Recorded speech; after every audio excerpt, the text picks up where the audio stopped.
नमस्कार, welcome to my channel. मैं हूं मनीषा। दोस्तों, आज की वीडियो बहुत ही महत्वपूर्ण है और आप सभी के रिक्वेस्ट पर है। आज हम बात करेंगे सिंदूर के बारे में। जी हाँ दोस्तों, ये जो हमारे विवाह का सिंदूर होता है, इसी के बारे में कुछ महत्वपूर्ण बातें हम आपके साथ शेयर करने वाले हैं। और सिंदूर हमें कब खरीदना चाहिए, सिंदूर हमें क्या किसी के साथ शेयर करना चाहिए कि नहीं, सिंदूरदानी मान लीजिए आपकी ये पुरानी हो गई है, आप नया लेना चाहते हैं तो किस दिन हम खरीद कर लेकर आएं, क्या हमें सिंदूर किसी को दान करना चाहिए कि नहीं, सिंदूरदानी किस धातु की अच्छी होती है जो कि हमारे सौभाग्य में वृद्धि लाती है। इस तरह की बहुत सारी जानकारियां आज की इस वीडियो में हम आपके साथ शेयर करेंगे, तो आप वीडियो पर एंड तक बने रहें जिससे संपूर्ण जानकारी आपको प्राप्त हो सके। तो सबसे पहले तो मैं आपको अपनी सिंदूरदानी दिखाना चाहूंगी कि मेरे पास कितनी सिंदूरदानी है। तो ये आप देख सकते हैं, ये एक इस तरह से है, ये सिंदूर की डब्बी है जो ये थोड़े से लंबे शेप में है। और ये वाली जो सिंदूरदानी है इसे मैंने इसमें बांध के रखा हुआ है क्योंकि ये किसी ओकेजन पे, यानी कि जब कोई बड़ा पर्व आता है जैसे कि हरतालिका तीज या फिर करवा चौथ, तो इस तरह से हम निकालते हैं। ये देखिए, ये शादी में जो जाता है वही वाला है। ये दोस्तों, हमारी सासू माँ हमेशा बताया करती थी कि जो आपका सिंदूर होता है जब भी आप रखें तो उसे एक लाल कपड़े से अच्छी तरीके से बांध के रखें। एक तो इससे आपका ये जो सिंदूरदानी है वो गंदा नहीं होगा, धूल गंदगी नहीं पड़ेगी। ऊपर से जैसे कि सिंदूर में कभी ना कभी कहते हैं कि नजर लग जाती है या और भी किसी मान्यता के कारण हमेशा लाल कपड़े में बांध के करने के लिए बोलती थी, तो मैं हमेशा लाल कपड़े में बांध के रखती हूँ। और ये दो सिंदूरदानी हमेशा विवाह में हमारे लोगों के यहाँ हिंदू परंपरा में चढ़ाई जाती है। तो आप सभी के यहाँ एक चढ़ाई जाती है या दो हमें नहीं पता है, लेकिन हमारे यहाँ दो चढ़ाई जाती है। तो अब हम इसी के बारे में, बहुत सारे क्वेश्चंस आप सभी के हैं क्योंकि सिंदूर लगाने की क्या विधि होती है, मैंने इसके बारे में आपको वीडियो दी है। तो बहुत सारे लोगों का प्रश्न है, बहुत दिनों से आप सभी का रिक्वेस्ट आ रहा था, लेकिन टाइम ना होने के कारण हम नहीं बना पा रहे थे। तो आज मैंने सोचा चलिए आप सभी के सवालों का जवाब भी मैं दे दूंगी और कुछ आपके साथ नई जानकारी भी शेयर करूंगी।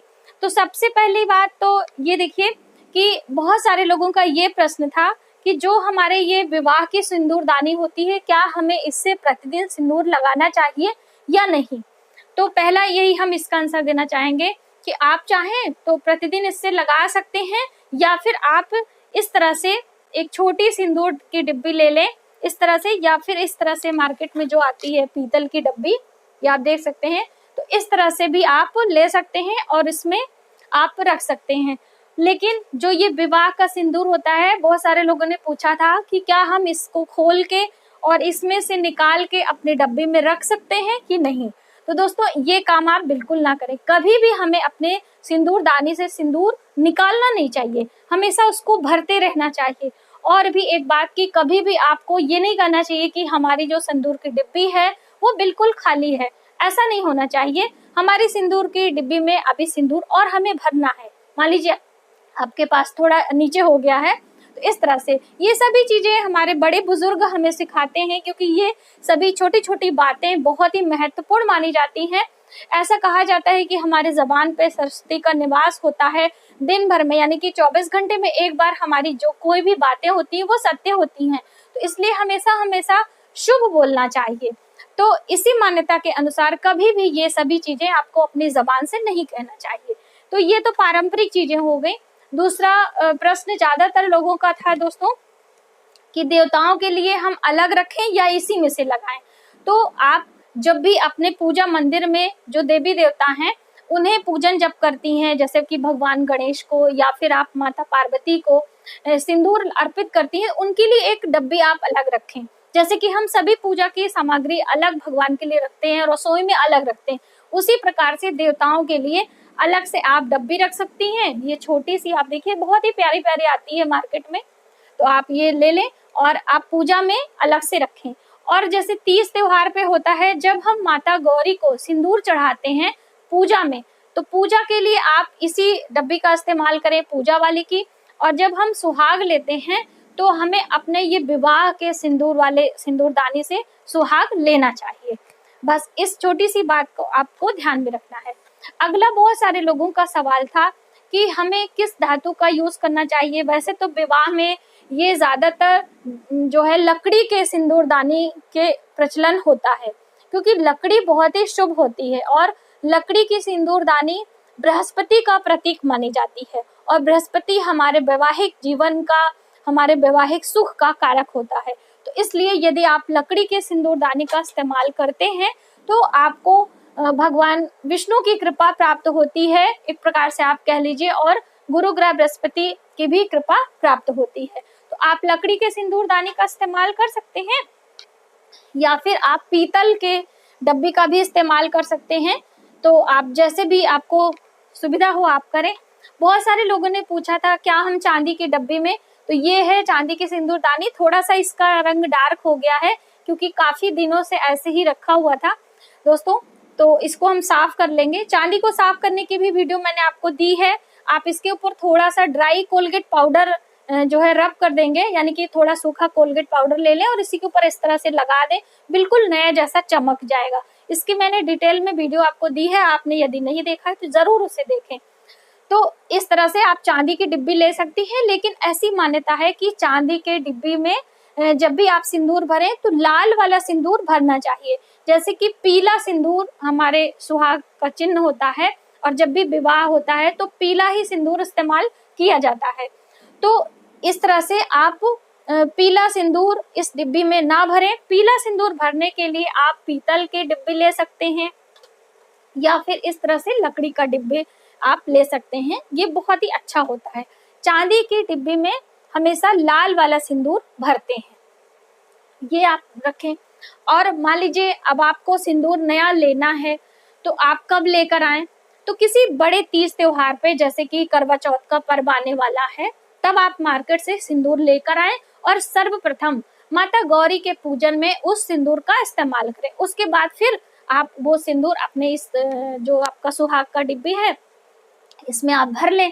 और कभी कभी क्या होता है, एक प्रॉब्लम होती है जो कि मेरे साथ भी हुई है, तो ये है जैसे सिंदूर का डिब्बी, तो उसका कलर चेंज हो जाता है। हम आपको दिखाना चाहेंगे, ये आप देख सकते हैं जैसे इसका कलर बिल्कुल अबीर के जैसा हो गया है।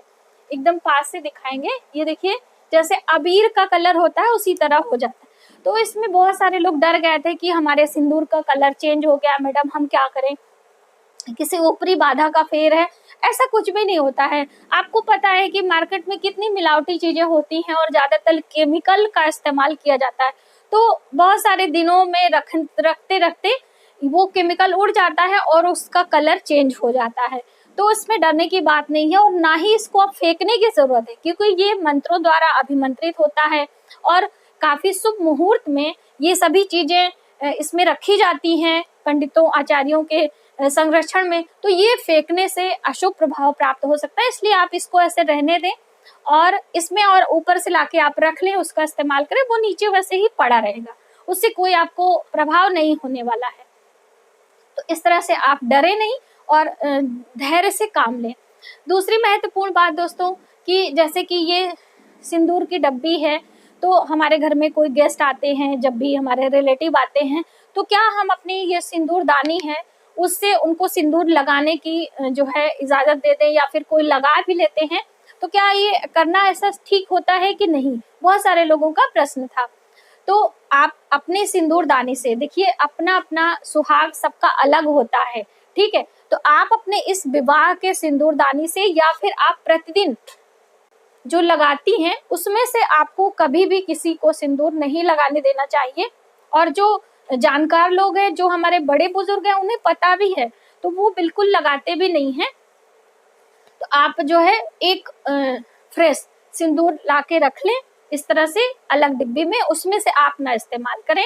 जो आपके गेस्ट आते हैं उनके लिए वो आप रखें और उसमें से वो लगा लेंगे, ठीक है। अभी तो लिक्विड वाला सिंदूर जो आया है सभी लोग वही यूज करते हैं, तो वो भी अलग आपको एक रखना चाहिए।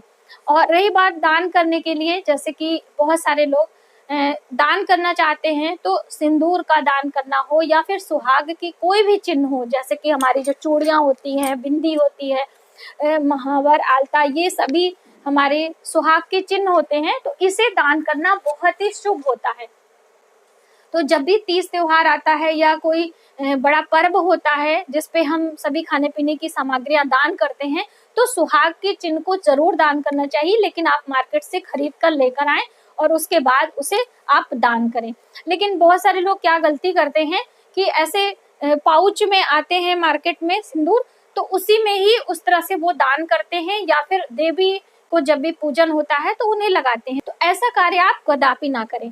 आप हमेशा एक डिब्बी अलग से लेकर आए, उसमें सिंदूर भर लें और इस तरह से खोलकर और इस उंगली से आपको देवी देवताओं को सिंदूर ऐसे चुटकी में करके लगाना चाहिए, खूब ज्यादा से। ऐसे कहते हैं कि हम जितना ज्यादा माता गौरी के ऊपर सिंदूर अर्पित करते हैं, माता की कृपा हमें उतनी ही अधिक मात्रा में प्राप्त होती है। तो ये बहुत सारी छोटी छोटी बातें होती हैं जो कि मन में बहुत सारे भ्रांतियां भी पैदा करती हैं और हमें जानकारी भी होना चाहिए। तो हमें उम्मीद है कि आपको ये सभी जानकारी प्राप्त हुई होगी और आपके मन में उठ रहे सवालों के जवाब भी मैंने दिए होंगे। तो आज की वीडियो में बस इतना ही। यदि हमारी जानकारी आपको थोड़ी सी भी हेल्पफुल लगे तो प्लीज हमारी वीडियो को लाइक करें, शेयर करें, सब्सक्राइब जरूर करें न्यू वीडियोस के लिए।